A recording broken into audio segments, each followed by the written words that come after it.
Eleazar Palmer, thank you so much for the super chat, says, I work with young adults daily at Catholic University. Pearl, can you give one argument that is not anecdotal or subjective as to why marriage is not the move for young people?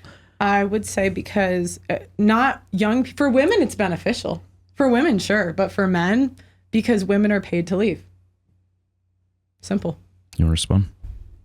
Well, I don't understand. Well, wasn't the question about men? Why men should not get married? Can you scroll back up? Well, no, it says why. You says young people. Yeah, just stay on until the end. It said young people. So I said for women, it's okay, women. but here's this question is also for Trent. Trent, why aren't young people getting married?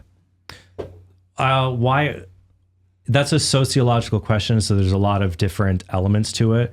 One, why aren't they getting married?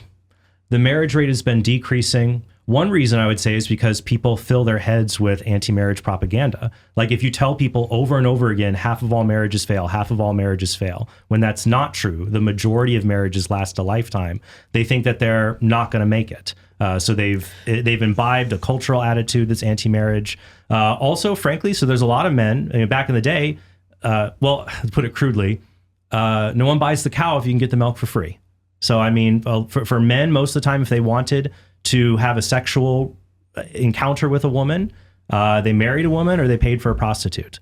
Now, through the rise of online pornography, other elements like that, you have a lot of men who had a failure to launch. They're not getting jobs. They're not getting discipline. They're looking at porn every day, including violent porn. And so they're not becoming the men the women need them to be for marriage. We also have difficult economic issues right now. People are delaying marriage to get more advanced degrees. Though I will say that if you're college educated, you have one of the lowest risks of divorce. One thing I think I might be sympathetic to what Pearl is saying is it seems like many men, especially in the conservative kind of Christian movement, we're very comfortable criticizing men.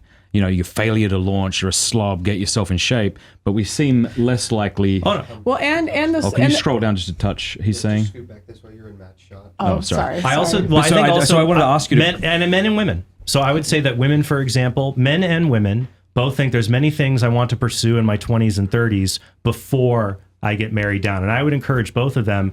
That is not a good strategy. A better strategy is to get vocational, technical, or college education, get stable employment, and get married probably around in your mid-20s. Are you willing to criticize women today, younger women? Well, a lot of women are overly picky.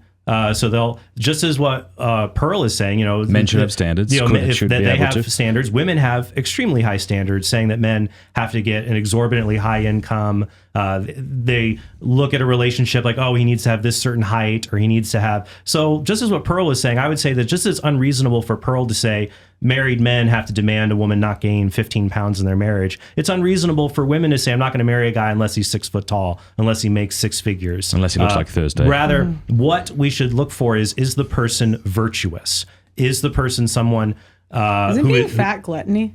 Is it being fat gluttony? Isn't that gluttony? No, people can be fat without being gluttonous, and they can be gluttonous without being fat. They're not the same thing. Hey, thank you so much for watching. Before you go, do us a favor, leave a comment, let us know what you thought of the video, like, and subscribe.